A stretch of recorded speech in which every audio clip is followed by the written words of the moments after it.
ओम साई राम। आप सभी भक्तों को ओम साई राम। आज मैं बाबा का अनुभव कहूँ या चमत्कार।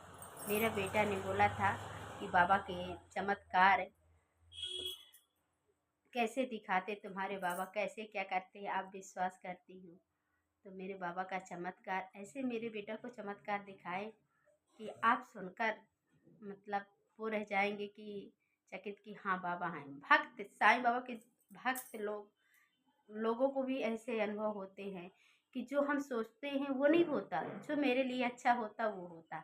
उससे बढ़कर अगर बाबा, मैं सोचती हूँ कि ये रास्ता चलो सीधा है, तो बाबा ये रास्ता ना ले जाके ये ऐसे ले जाते, सीधा रास्ता ले जाते। मगर बाबा की लीला तो कौन जाने। कहते हैं ना कि माता पिता जन्म के दाता है, भाग के विधाता तो प्रभु जी हैं। यही सब करता धरता। मैं तो पूरी तरह से ही बाबा को मानती हूँ और बाबा ही मेरे लिए सब कुछ करते। जो मैं नहीं सोचती और जो मैं नहीं करती वो बाबा मेरे लिए, जो अच्छा होता वो बाबा मेरे लिए करते हैं। आज मेरे बेटे के अनुभव, मेरा बेटा बोला था कि बाबा कैसे चमत्कार दिखलाते हैं। तो आप लोग भी सुनिए मेरे बाबा का चमत्कार, और अच्छा लगे तो बाबा को आगे से आगे बढ़ाइए प्लीज़। ओम साई राम। मेरे बेटा को नवंबर में दीपावली में नहीं आना था, तो पता नहीं मेरे वो बोला मम्मी मैं नहीं आऊँगा, तो मैं बोली कि ठीक है ना आना। फिर पता नहीं मेरे मन में कैसे सच हुआ, तो मैंने बाबा से बात की। एक बाबा है, मैं ऐसे यहाँ पर मेरे सोफ़ा रखा, मैं ऐसे बैठती हूँ। तो मैं ऐसे बाबा से बात करी कि बाबा वो मना कर रहा, नहीं आना है। मैं कुछ चीज़ भी है तो हर चीज़ बाबा से शेयर करती हूँ।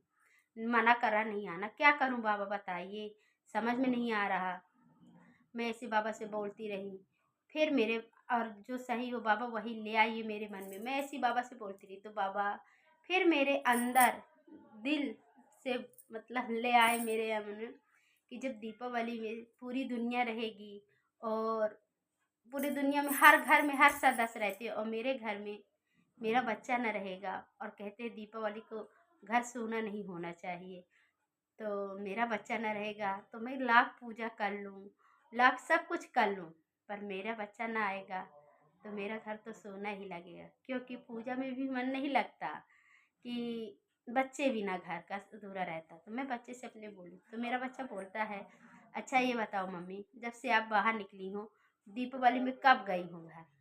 तो हमने बोले बेटा मेरे भी बुद्धि नहीं थी कि मैं तुम्हें बुलाऊं, तुमने बोल दिया था कि नहीं आऊँगी मम्मी, तो मैं वो कर ली। मगर बाबा ने मुझे ज्ञान दिया कि बच्चा घर में ना रहेगा घर सूना रहेगा, दीपावली के घर सूना नहीं रहता। तो बस मेरे भी ऐसे सास ससुर, मेरी मेरे जैसे बुद्धि इतनी नहीं थी कि बच्चों को बोले कि दीपावली यहीं के करा करो, आया करो। बुलाते तो बरोबर जाते, और कभी कहा नहीं तो कभी गए नहीं। हम लोग यहीं बाहर ही पूजा करने लगे। तो जब ऐसे बच्चा बोला तो मैं ऐसे बच्चों को समझाई, और मैं बाबा का चमत्कार जो मेरे को बाबा बुद्धि दिए मैं अपने बेटा से बोल डाली।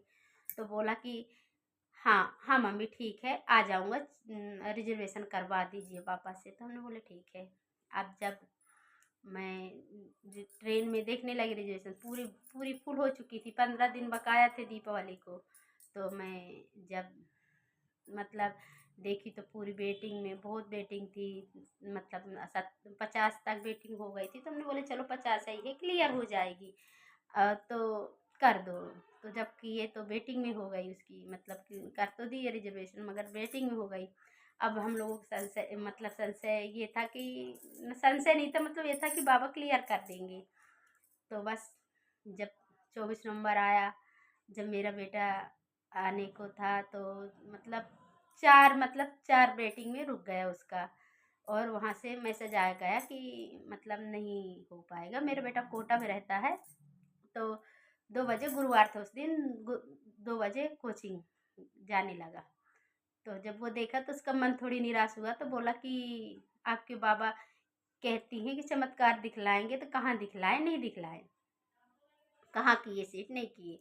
हम बोले हो गया बेटा, कुछ ऐसा होता है कि बाबा कुछ ना होगा तुम्हारे लिए तो बाबा ऐसे करेंगे, पर हमें तो अब भी बाबा के विश्वास है। हम तो कहते ज़रूर ना किसी न किसी प्रकार के बाबा तो लेके ही आएंगे तुम्हें, जैसे लेके आए।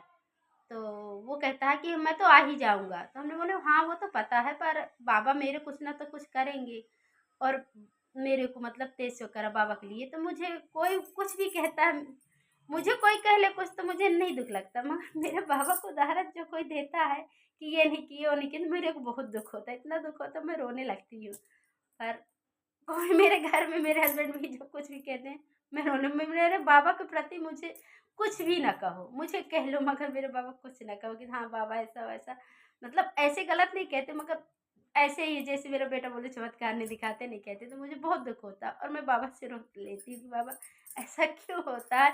मैं आपको इतना चाहती तब भी इन लोग क्यों मुझे को ऐसे मतलब कोई भी घर परिवार कोई भी कहा तो मैं बाबा से ही बात करती हूँ। तो अब बाबा का तो चमत्कार तो दूसरा ही था, नहीं हुआ। फिर मेरा बेटा चला गया उस दिन गुरुवार, तो मैं बाबा को पकड़ के खूब रोई कि बाबा ऐसा क्यों? फिर हो गया 9 बजे उसका, 8 बजे आया, 8 बजे के बाद आया तब भी नहीं हुआ कल, तो बार-बार मेरे बेटा के देख ली, ऐसे कहता था। बोले हाँ बेटा, अब हम कुछ जवाब भी नहीं दे सकते थे। बस वो उसका कहता था, हम बाबा को देखते थे। मेरा यही चलता था। वो मुझे कहा मैंने बाबा को देखा, वो ने कुछ कहा मैंने बाबा को देखा। अब बाबा तो भक्त के अंदर के तो जानते हैं कि ये आज परेशान है। फिर फिर 9 बजे गाड़ी आना था जयपुर से कोटा, कोटा में कोचिंग करता है बेटा।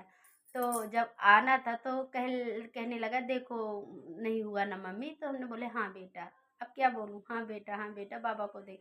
फिर उस दिन 9:30 बजे पालकी निकलती बाबा की, गुरुवार था। तो मैं 9 बजे बाबा के वो देखने लगी, अब बाबा से प्रे करने लगी, प्लीज़ बाबा आप आप कुछ तो करिए, कुछ तो करिए। अब बाबा तो हम तो नहीं जानते क्या करेंगे, पर ये लगता था कि हाँ बाबा हैं, बाबा लेके आएँगे चाहे जैसे लेके आएँ। फिर बाबा वो 9 बजे ट्रेन आई, ट्रेन में बैठा, ट्रेन बैठने के बाद बाबा का चमत्कार तो दूसरी प्रकार दिखाना था।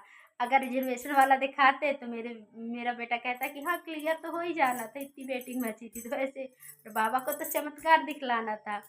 तो फिर जब ट्रेन में चढ़ा तो फिर मैं फ़ोन लगी, बेटा क्या हो रहा है? कि भीड़ है, अभी रखो, रख दिए। फिर लगाई 15 मिनट, बेटा अब क्या है? कहने लगी अभी कुछ नहीं, खड़ा हूँ, बैग रख रहा हूँ। तब भी कुछ नहीं बोले, रख दिए। अब ऐसे भी लगता था बाबा बेटा आज कहाँ सोएगा, मतलब एक बेड शीट भी नहीं लिया था कि कहीं बिछा कर सो जाए या कुछ भी, क्योंकि बाबा क्या करूँ क्या ना करूँ बताइए। फिर बाबा बाबा से मैं सुमरती रही, बाबा को कहती रही। फिर एक बोला, फिर फ़ोन आया मेरे बेटा को, तो बोला कि मम्मी मैं ऊपर सीट में बैठ गया हूँ, बैग दिया रख दिया हूँ और एक लड़का बैठा था, तो एक अंकल आंटी थे, तो उसको उठाए और बोले कि जाओ तुम, मेरा बेटा बैठेगा, तुम उतर जाओ। तो वो लड़का उतर के नीचे चला गया और मतलब मेरा बेटा बैठ गया उसमें सीट में। जब सीट में बैठ गया तो उसको संशय था कोई अगले स्टेशन में उतार दे, किसी की सीट ना हो, ये है वो है। अब मेरे बेटा 11 बजे रात तक जागा और 11 बजे के बाद सो गया। जब हम लोग की नींद खुली तो 2 बजे फ़ोन लगाए कि बेटा कैसे हो? हम लोगों की चिंता थी, यही थी कि कोई उठा ना दिया हो। तो कहने लगा कि पापा मैं सो रहा हूँ, ठीक हूँ, मैं ऊपर ही सो रहा हूँ। इन्हें बोले बैग वैग देख लिए, तो बोल मेरा बेटा भी ऐसे भरोसा करने लगे जो आंटी अंकल ने मेरे को सीट दिए, तुम तो बैग भी बोले कि तुम जाओ सो, तुम्हारा बैग अच्छे से रखा रहेगा। उस रूप में क्या पता मेरे बाबा आए हों, मेरे बाबा सहायता किए, जब उसको बेटा बोल कर ऊपर बैठाए, उसको सीट मिली। फिर मेरा बेटा जब मेरा बेटा स्टेशन में पहुंचा दमोह, तो कहता है कि मम्मी मानना पड़ेगा आपके बाबा को, वो चमत्कार क्या क्या है, वो चमत्कार चमत्कार से भी बढ़ के मुझे चमत्कार दिखलाए हैं। तो उसने मुझे वार्निंग दी कि आपके बाबा चमत्कार नहीं दिखाते, और मेरे बाबा ने चमत्कार दिखे, उसको सीट में बैठा के लेके आए और पूरी रात आराम से सोता आया। तो ऐसे ही मेरी बाबा की महिमा। अगर आप छोटी छोटी बातों में बाबा का अनुभव करें, बाबा छोटी छोटी बातें से ही ऊपर जाते हैं। जैसे कहते हैं ना, एक कदम बढ़ो, दो कदम बढ़ाओ, फिर आगे तो बाबा, जब पैर उठाएंगे तो बढ़ाएंगे तो बाबा ही। ऐसे मेरे बाबा हैं, और आप लोगों की भी बाबा ऐसे सहायता करते होंगे। आप साईं भक्त हैं तो आप जानते हैं, पर मेरे बाबा के लिए प्लीज़ आगे ज़रूर बढ़ाइए। Om Sai Ram, Om Sai Ram. Love you Baba.